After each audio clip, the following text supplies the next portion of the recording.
സങ്കീർത്തനങ്ങളുടെ പുസ്തകത്തിൽ നിന്നുള്ള വായന, അധ്യായം 68. ദൈവത്തിൻ്റെ ജൈത്രയാത്ര.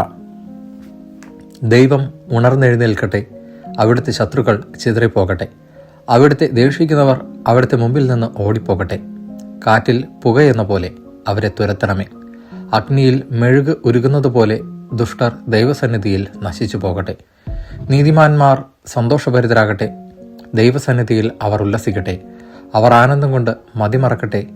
ദൈവത്തിന് സ്തുതി പാടുവിൻ, അവിടുത്തെ നാമത്തെ പ്രകീർത്തിക്കുവിൻ. മേഘങ്ങളിൽ സഞ്ചരിക്കുന്നവന് സ്തോത്രങ്ങൾ ആലപിക്കുവിൻ. കർത്താവെന്നാണ് അവിടുത്തെ നാമം. അവിടുത്തെ മുമ്പിൽ ആനന്ദിക്കുവിൻ. ദൈവം തൻ്റെ വിശുദ്ധ നിവാസത്തിൽ അനാഥർക്ക് പിതാവും വിധവകൾക്ക് സംരക്ഷകനുമാണ്. അഗതികൾക്ക് വസിക്കാൻ ദൈവം ഇടം കൊടുക്കുന്നു. അവിടുന്ന് തടവുകാരെ മോചിപ്പിച്ച് ഐശ്വര്യത്തിലേക്ക് നയിക്കുന്നു. എന്നാൽ കലഹപ്രിയർ വരണ്ട ഭൂമിയിൽ പാർക്കുന്നു. ദൈവമേ, അങ്ങ് അങ്ങയുടെ ജനത്തിൻ്റെ മുമ്പിൽ നീങ്ങിയപ്പോൾ, മരുഭൂമിയിലൂടെ അങ്ങ് മുന്നേറിയപ്പോൾ, ദൈവ സാന്നിധ്യത്താൽ ഭൂമി കുലുങ്ങുകയും ആകാശം മഴ ചൊരിയുകയും ചെയ്തു. സീനായി പോലും ഇസ്രായേലിൻ്റെ ദൈവമായ അവിടുത്തെ മുൻപിൽ കുലുങ്ങിപ്പോയി. ദൈവമേ, അങ്ങ് ധാരാളം മഴ പെയ്യിച്ചു. അങ്ങയുടെ വാടിത്തളർന്നിരുന്ന അവകാശത്തെ പൂർവ്വസ്ഥിതിയിലാക്കി.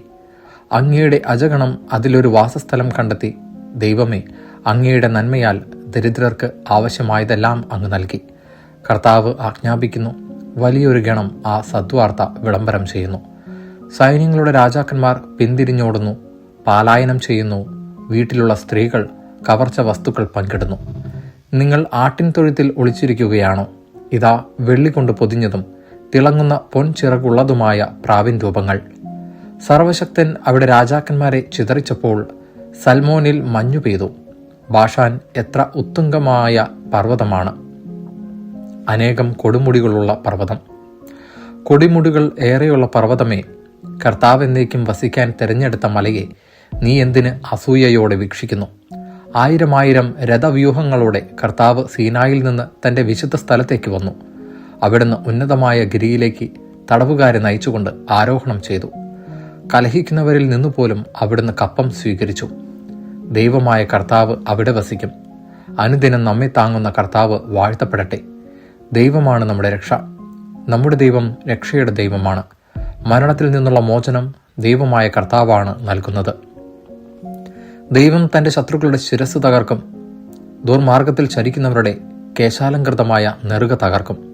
കർത്താവ് അരുളി ചെയ്യുന്നു, ഞാൻ അവരെ ബാഷാനിൽ നിന്ന് തിരിച്ചു കൊണ്ടുവരും. സമുദ്രത്തിൻ്റെ അഗാധത്തിൽ നിന്നും ഞാൻ അവരെ തിരിച്ചു വിളിക്കും. നിങ്ങൾ കാലുകൾ രക്തത്തിൽ കഴുകുന്നതിനും നിങ്ങളുടെ നായ്ക്കൾ അത് നാക്കി കുടിക്കുന്നതിനും തന്നെ. ദൈവമേ, അങ്ങയുടെ ആഘോഷപൂർവമായ എഴുന്നള്ളത്ത് ദൃശ്യമായി എൻ്റെ രാജാവായ ദൈവം വിശുദ്ധ സ്ഥലത്തേക്ക് എഴുന്നള്ളുന്നത് തന്നെ. മുൻപിൽ ഗായകർ, പിറകിൽ വാദ്യക്കാർ, നടുവിൽ തപ്പുകൊട്ടുന്ന കന്യകുമാർ. മഹാസഭയിൽ ദൈവത്തെ വാഴ്ത്തുവിൻ. ഇസ്രായേലിൻ്റെ ഉറവയിൽ നിന്നുള്ളവരെ കർത്താവിനെ വാഴ്ത്തുവിൻ.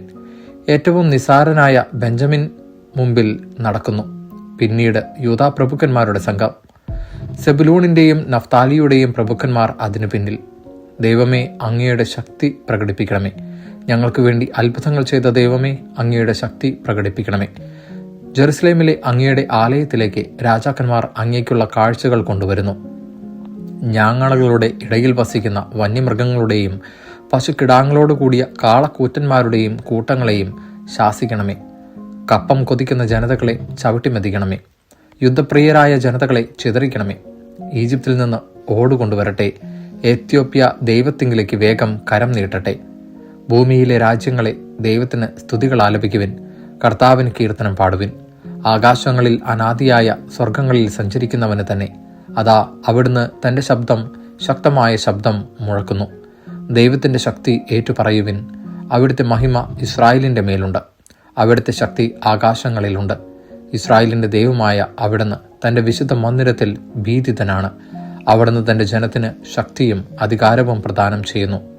ദൈവം വാഴ്ത്തപ്പെടട്ടെ. ദൈവവചനമാണ് നാം കേട്ടത്.